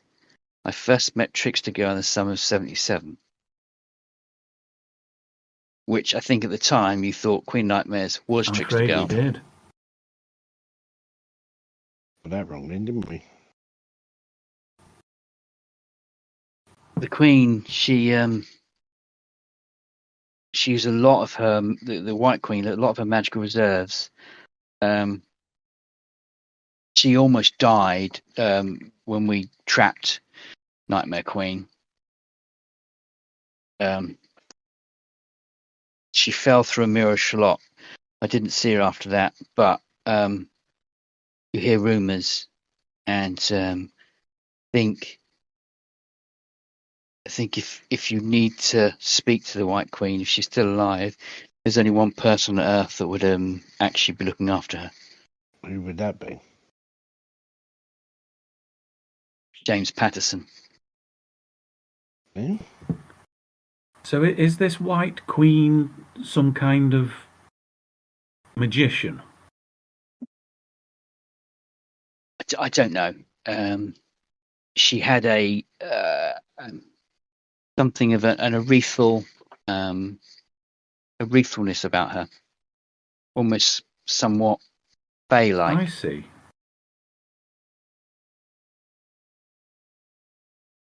And sorry, I've already just forgotten, Kevin, sorry. Was it the White Queen who wanted Time Lord's assistance or Trickster Girl? Yes. White Queen. White Queen. To fight the Nightmare Queen. Yes. And did you help her? Sorry? And did you assist him? Yes, I was able to trap the Nightmare Queen in a time loop. But that's been decades since I've even thought about that. If you trap the Nightmare Queen in a time loop, why is Trickster going in a time loop? Mm-hmm. I can only imagine that the time prison is degrading. Okay. Do you mean it's degrading and it's caught It's failing. Trickster Girl in the time loop? Yeah, it must have. If you're seeing her in a continual, it's a simple trap. It's a sleight of hand trick. But if you're seeing Trickster Girl, then I can only imagine she's caught in that loop.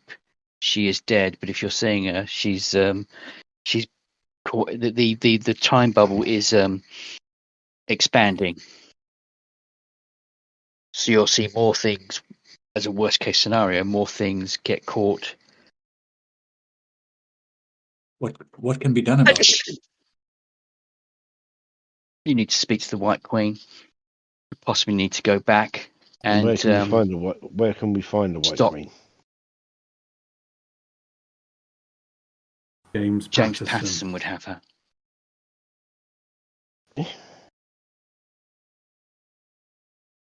And a Chronic Man goes, I know who James Patterson is. Ooh. You enlighten us, please. He is. He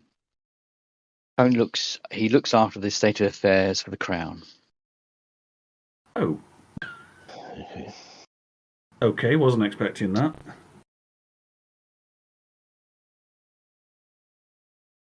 And has done for a long time. He's another. Obviously,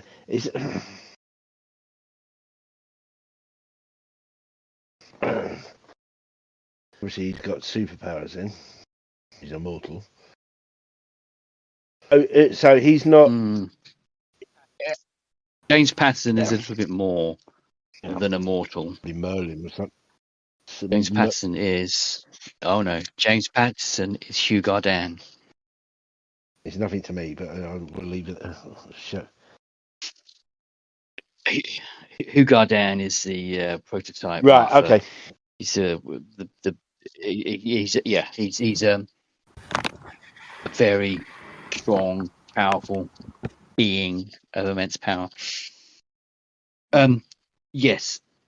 If as Time Lord says, the Anachronic Man says that the White Queen is with the James Patterson, that must mean she must be in the Ice Vault.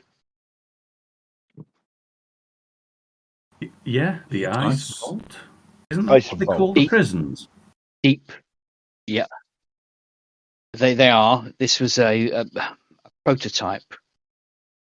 When the old queen was dying, a prototype was built, and she was frozen in the ice prison. It's the ice vault, really, because her quest hadn't. There was something she had to finish before passing, which has, I believe, been completed. However, I think she is still resting in the vault, alive but not alive, so to speak.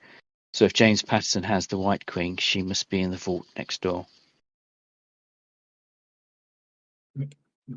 Next door? There will be. There's possibly two vaults under Buckingham Palace. One contains one contains Queen Victoria, and the second is this White Queen that Time Lord talks of. Bit of B&E at the Buck House then. White Queen. So the White Queen rings no bells whatsoever. There's a book by Pippa Thingamajiggy called The White Queen, which revolves around some old queen hundreds of years ago, but that just doesn't. White Queen, Nightmare Queen. It sounds a bit otherworldly, especially if she's being described as fey-like. Yep. I mean, I know a little bit about. This is Sally, sorry, not me. I know a little bit about Japanese myths, especially concerning kitsune, and a little bit about other things. So, the Fey world is you sort of elves and sprites and things like that. The world that used to exist in the United Kingdom before we all became industrialized and scientific. Well, there are. So the Anachronic says, well, the Fey realms still exist. There are gates you can use to enter the Seelie and Unseelie courts. But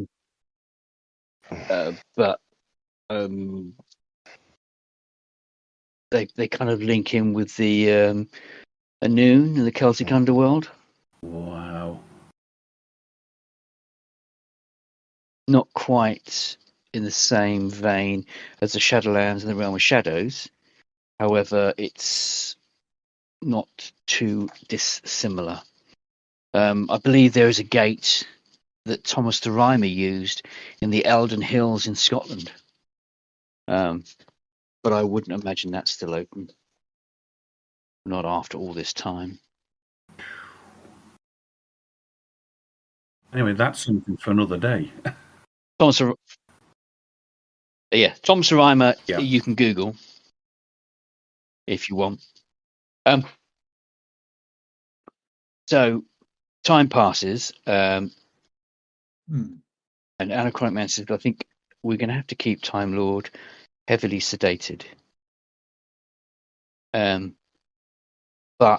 so when I say time passes, so Vixen, you'll be fully healed.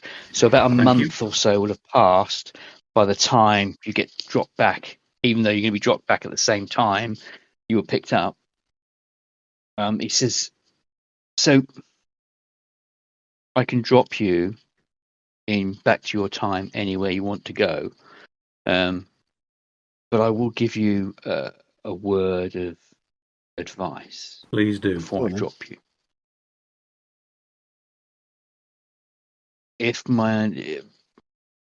What Time Lord has said is that he has trapped this Nightmare Queen in a loop of 1980, which is why nobody remembers 1980. I cannot go to 1980. However, if you do go there, you will not, I don't believe, be able to. I won't be able to give you. I won't be able to come and help you. I can't get you out of 1980. We physically cannot go there for some reason. Partly, I suspect, because of Time Lord's loop. If that breaks, that could be another matter. However, I can't go there. Do you have anything like the stasis bubble or whatever it is, a time bubble? No, but I can give you. But so I'm thinking, you don't have to, because you can give us something that can freeze us in time. You can go there, do what we need to do, freeze us in time, and then re-emerge now. Makes sense. You simply need to go and speak to the Watchmaker, or jump over to the Kestrelverse and Tachyon. If you can get to the Kestrelverse, Tachyon will return you. Okay. Tachyon is the holder of the Kestrelverse key of time. He will be able to return you. If you can go and speak to the Watchmaker, he will also be able to return you. The Watchmaker can walk through dimensions, and he will simply be able to walk you out of 1980. And he scribbles on a piece of paper the address of the Watchmaker. He says, keep that close. That's where he should be or his premises are in 1980. That's good of you. Thank you for that. You've told us who holds the key to time or key of time in the Kestrel verse. Who holds it in our universe? Well, in our universe, it's known as the Antikythera device. That thing. And currently, I believe Shadow 5 are jumping around the Victorian era in the 1800s This with is it. Fascinating stuff.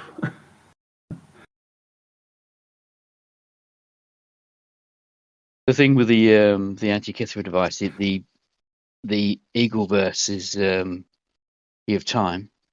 Whatever happens, it has to be on that ship, be found in 1909, off the coast of Antikythera. So at some point, it'll have to be given back to Archimedes. Yeah. Archimedes I to see. be put on the ship. I don't know when that will be. Time is we can see lots of time, and there are many things you can do within constraints of time. However, finding one device that gives you the ability to jump through time is not the easiest of things to find. It's not like I can put I believe you call it Find My iPhone. I can't put a Find My Time Machine tag on it. He's looking quite smug at that reference because he's come from the 1950s. And whilst he's been looking around time, he's quite smug with a 2023 reference. Little wry smile. Nice one.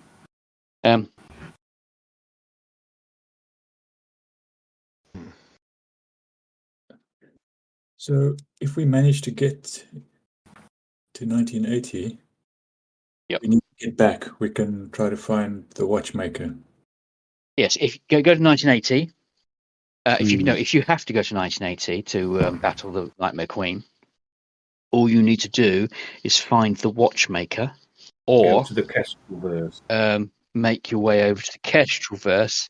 At which point, if you can get to the Kestrel's nest and speak to Tachyon, he's there. They are the only two people that can do it. Everyone else at that moment is dead. That could potentially jump through time. I don't know how we would get to another universe. Watchmaker's looking like a pretty good bet. Yeah.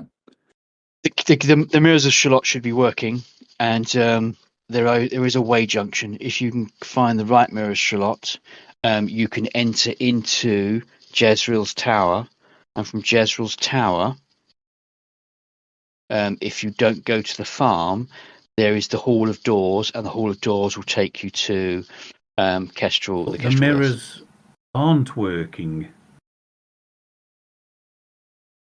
They're not working now, but they were working in 1980. And as we're in 1980, we can use them.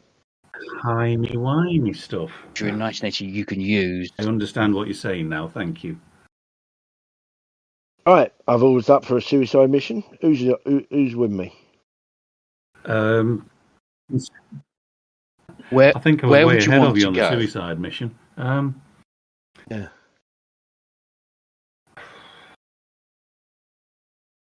Is it time for Westwich? But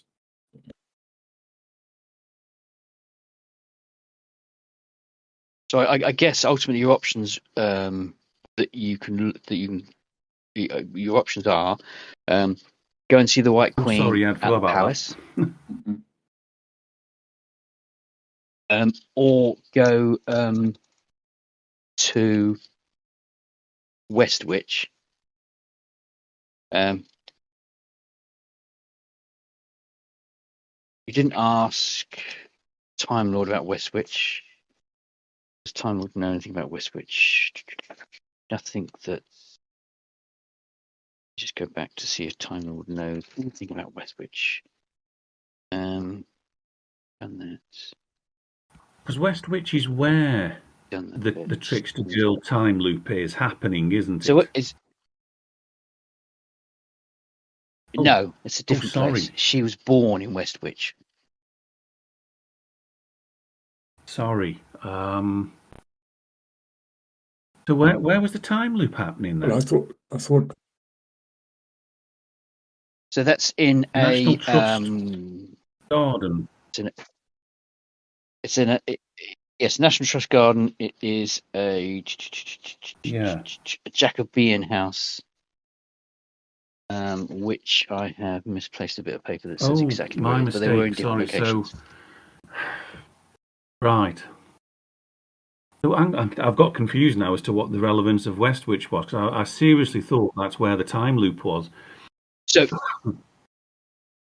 no. So that's where the girl comes from. So she comes from. So you're called in to speak to Dice because the Trickster Girl, when they've established who it was, links two events: the Mirrors of Shalott and the trees. Because she is the only person that the Anderson Institute were looking at. So the Anderson Institute deals with superheroes and supervillains, and it had one satellite office. That one satellite office was in Westwich, and it was looking after Trickster Girl. That's the only reason it was there. So it was destroyed, but it had a mirror of Shalott, or it was abandoned. But there was a mirror of Shalott in the Anderson Institute's office there. So you now have a bunch of trees growing around Westwich and the West Midlands, which may or may not have been as a result of them knowing that the nuclear bomb's going to go off, because lots of the southern part of the UK is covered in trees. But Westwich also has it's got this growing, and there's an oddity there that were you told about that or not? I can't remember whether you were told.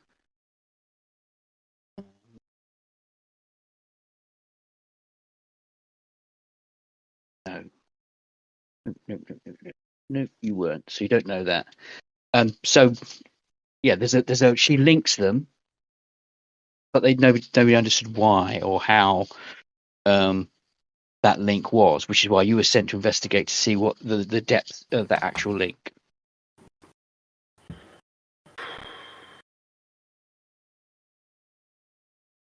The Westwich is a sleepy little hamlet in the West Country, surrounded by farmland and has little contact with the outside world.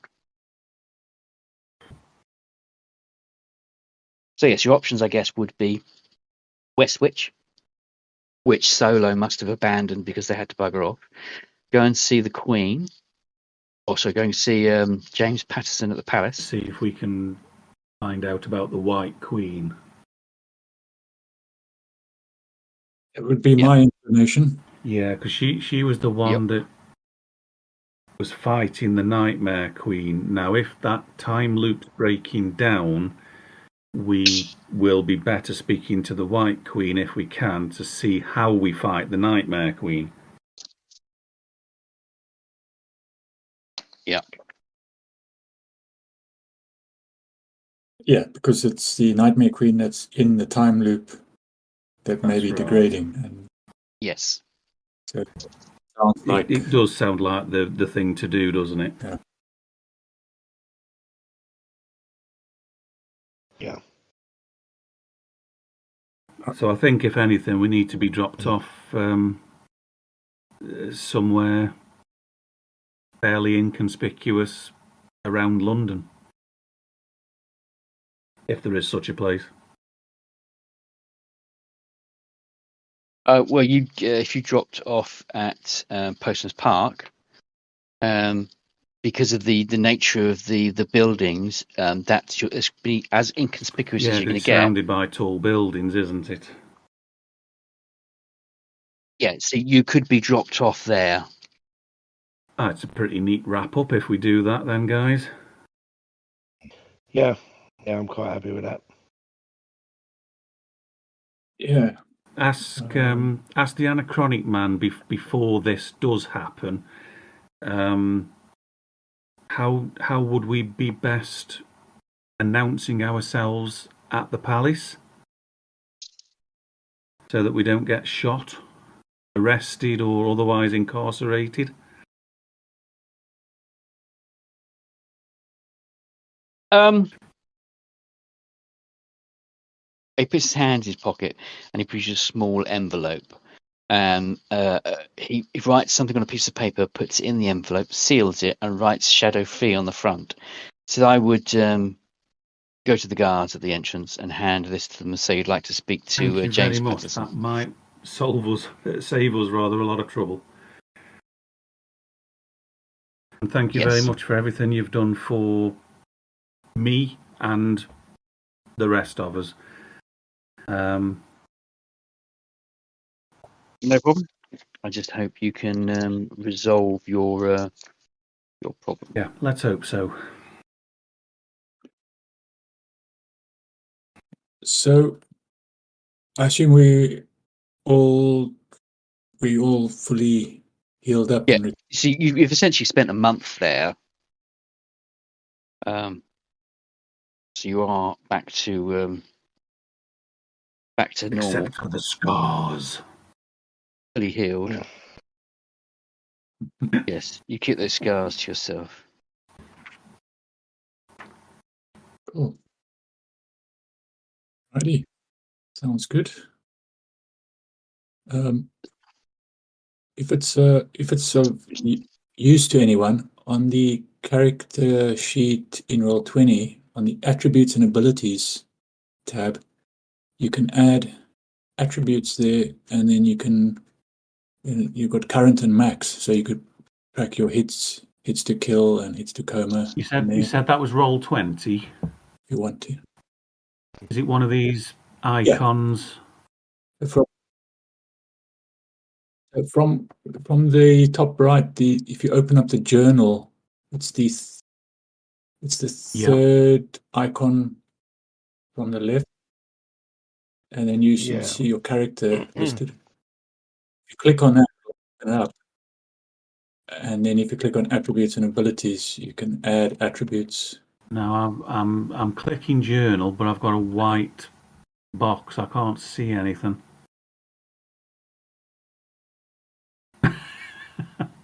There's always something when it comes to me. Not the only one. So I'm on bio plus info, and it's not showing up. So character sheets. I'll post a little screenshot of what I mean. But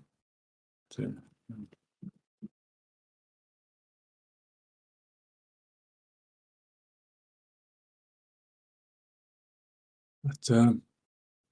Anyway, there was I quite enjoyed that little scrap. First time getting. I'm glad that Vixen was able to focus Nat Yarger's attention long enough for you two guys to dispatch. Yeah. I'm going to get some knuckle dusters, I think. Do I get damage? Do I get bonuses for knuckle dusters? I'd need to look at those.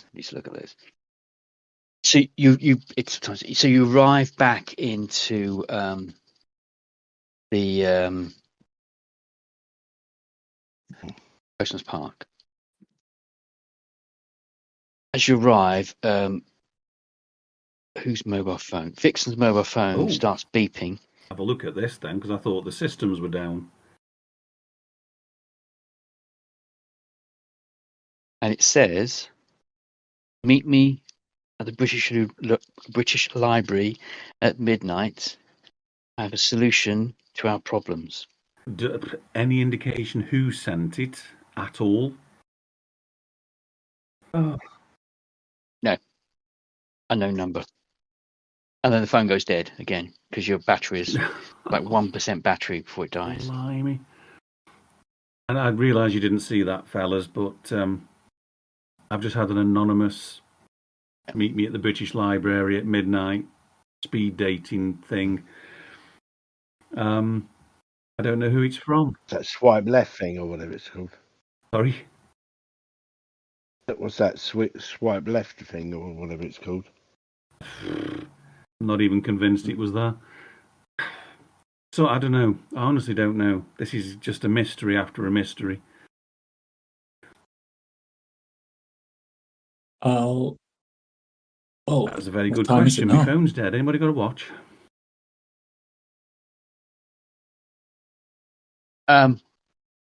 So we are going to say it is, let's say, Oh, that's 5 not so o'clock in the bad then. afternoon.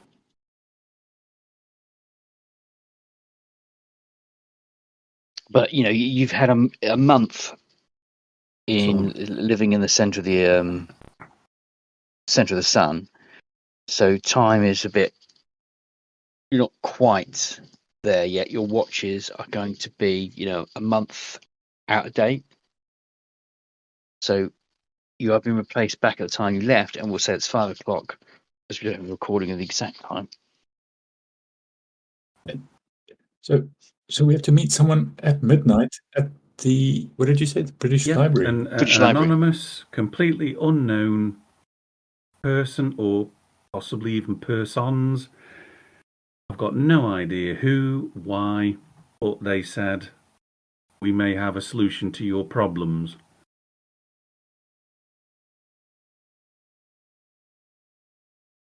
If I'm being honest, an appointment at the palace this time of day is probably not a good idea. I think I'll consider popping home and getting some fresh clothes on. Yeah, to remove the blood. Yes, as you step back into your own time, you start to smell. You realise kind of time has stood still, and there are some things that you don't need to do when you're, outside of time. But now you are back inside of time. There are some things you do need to do. Right. Oh, this day just gets worse. Yeah. Do you lot want to come back to my place, or do you want to go separate ways and we'll meet up, say, 11:45 outside the library? Yep, sounds like a plan. Oh, no. What's that? Say you want to meet outside his place at the library. Yeah, I'm saying you can either come back to my place so we can all freshen up, or we go separate ways and meet up at about 11:45 outside the British Library. I suggest. I mean, we're all. Oh no, we have been good, haven't we? Yeah, we'll go back to your place. Yeah, I've got nowhere to go. Okie dokie. That's us then, Kevin. We'll head back to Vixen's flat or whatever apartment, swanky place it is. Yeah. The Vixen. Well, I like that. That's the Vixen's lair. Do you want to?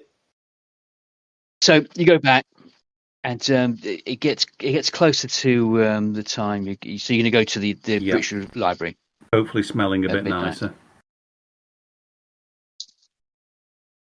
You'll freshen up, and you head back to to London, and you find yourself standing outside the British Library close to midnight.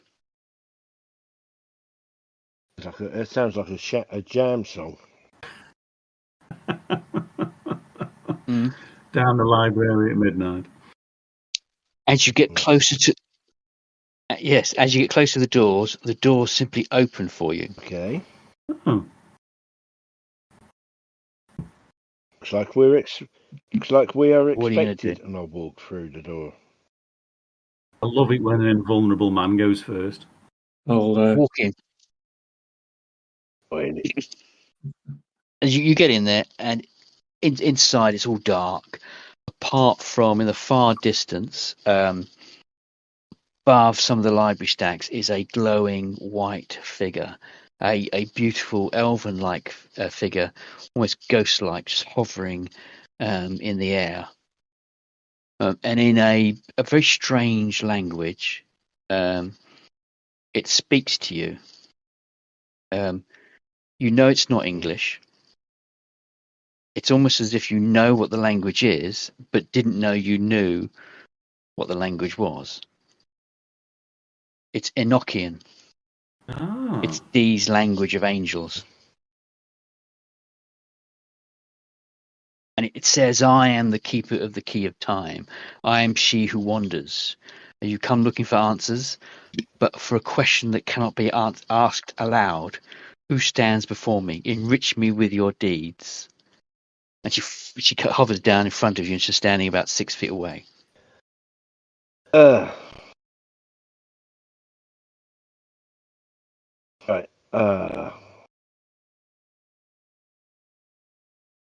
Well, we beat up. She raised her finger and says, "I don't care. Just ask me the question." She sent for us, didn't she? Yes. Yeah, we have answered your call. Why are we here? That is not the question. Are you the White Queen? That is not the question. Are you the Nightmare Queen? That is not the question.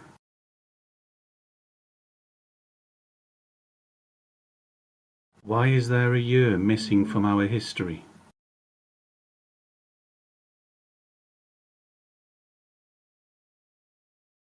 O Keeper of the Key of Dawn, O Queen of Nightmares, please tell us the tale of one trapped beyond. Better, she says. Some time ago, a destructive force who was only wanted to destroy the world swept through this place, leaving a wake of destruction behind it. Evil it was, evil it did. Nothing could stop it. Until one whose name was not recorded came and trapped the force in time. A loop of 365 days over and over again. The world moved on and the year fell into memory and myth. One who has cast aside as a time prison fell, has remembered it all, and returned to undo that which was done. It is not clear to my eyes who this is. They have not revealed themselves.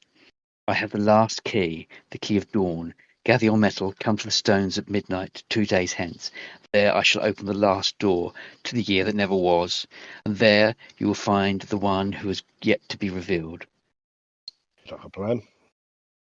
The room everything kind of shifts, and you realize you're not actually where you were was not where you thought you were. You are now in the British Museum, and there are some low lights around. There's no glowing figure. The alarms are going off because it's right, sensed lads, that time to something's leave. broken. And they're playing my tune. Let's get out of here.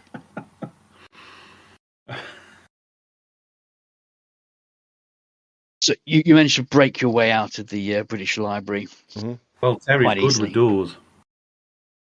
And there is only one place in England that would be referred to as the Stones. Mick Jack's apartment. And you would all know you all know where the Stones are. Yeah. Yeah. So that's a good place to leave it, I think. Yeah. Thank you, Kevin. Thank you very much. Yes. That's all. Thank you. That's good. No problem. I feel we made good progress. Yeah. Yes. That was quite good. So I ran the alternate version of that with the guys playing the Nazis, and they got into the cave as you came in. They fought their way round, and I can't remember who it was. It might have been Natchwolf that actually pushed over the V2 rocket, and then it blew up. But they did manage to get everyone to the flying ship and get out as the terrace house left. And I remember thinking this would be quite fun to play the other way round. as long as you didn't mess around too much with the timeline. So Brilliant. been a few years since I'm trying to crowbar that in. But yeah, so that kind of you're now. Yeah, so that works well. You're now just looking for the stones. You're going to the stones next in 2 days. But you've got 2 days to get to the stones, which is not too hard to do, surely. The motor's still operational, I think. Yeah. Yeah, it's in a car park, isn't it? Cool. Right, so I'm going to see if I can get this. It's leave, isn't it? So let me see if I can get this working. Oh, and don't forget to load it. Yeah, to leave.